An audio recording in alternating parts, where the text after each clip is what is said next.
गेल्या 8 दिवसापासून भर पावसाळ्यामध्ये नवी मुंबईमध्ये पाण्याचा प्रश्न भेडसावत आहेत।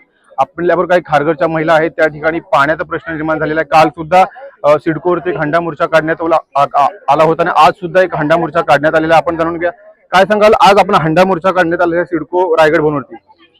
आम्ही स्वप्नपूर्ती संकुलातील रहिवासी आहेत। अगदी उद्रेक घेऊन, अगदी आमच्या मनस्ताप घेऊन आम्ही इथपर्यंत आलो आणि इथपर्यंत येण्याची वेळ या सिडको प्रशासनानेच आमच्यावर आणली आहे।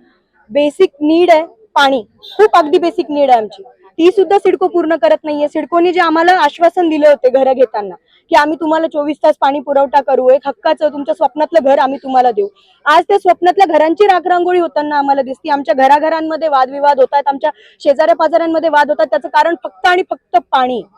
उद्या या पाण्यापायी जर कोणाचं तिथे हे मनस्ताप होऊन जर एखाद्याचा जीव गेला, एखाद्याचा आजार पण वाढत गेलं, आजारी व्यक्तिमत्व आहे तर तिथे वयोवृद्ध लोक आहेत, छोटी लहान मुलं आहेत, गृहिणी आहेत, गृहिणी आहेत, सगळ्यांसाठी पाणी ही बेसिक नीड।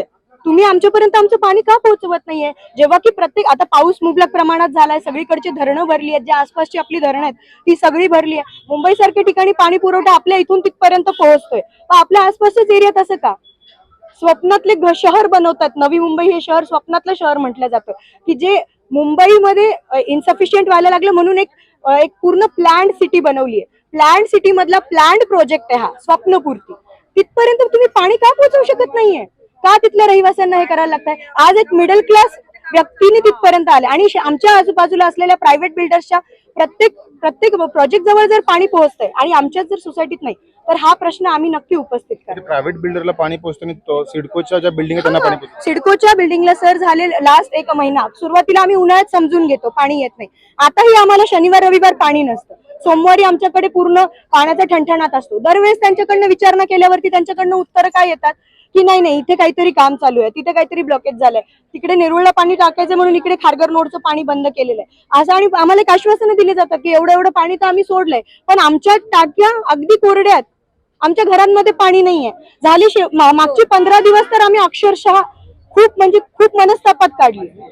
3-3, 4-4 दिवस आंघोळीला घरामध्ये कशी करायची, वर्किंग वुमनने कामं कशी करायची ते सांगा। आम्ही कितीतरी दिवस सुट्ट्या घेऊन घरी पण बसलेलो आहोत, आम्हाला कोण पगार सिडको देणार का घरी आणून आम्हाला?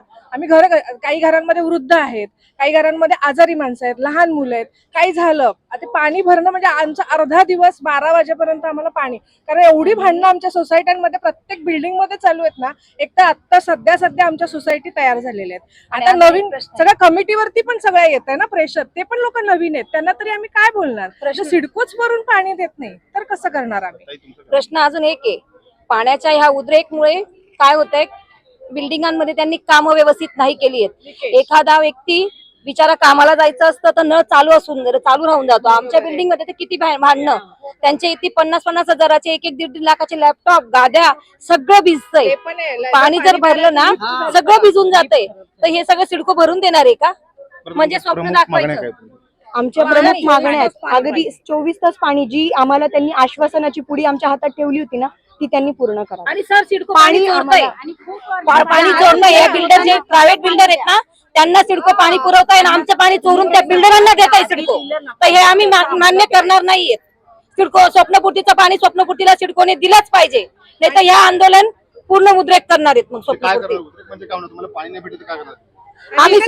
आम्ही इथे येऊन हे करणार आणि सिडको अधिकाऱ्यांना खुर्चीवर बसूच देणार नाहीत आम्ही, मग त्यांची खुर्ची आम्ही हिसकावणार। मग तर आपण पाहतोय गेल्या 8 दिवसांपासून उलवे असो, नेरुळ असो किंवा खारघर असो, खूप मोठ्या प्रमाणात पाण्याचा प्रश्न झालेला आहे। राहुल कांबळे, NDTV मराठी, नवी मुंबई।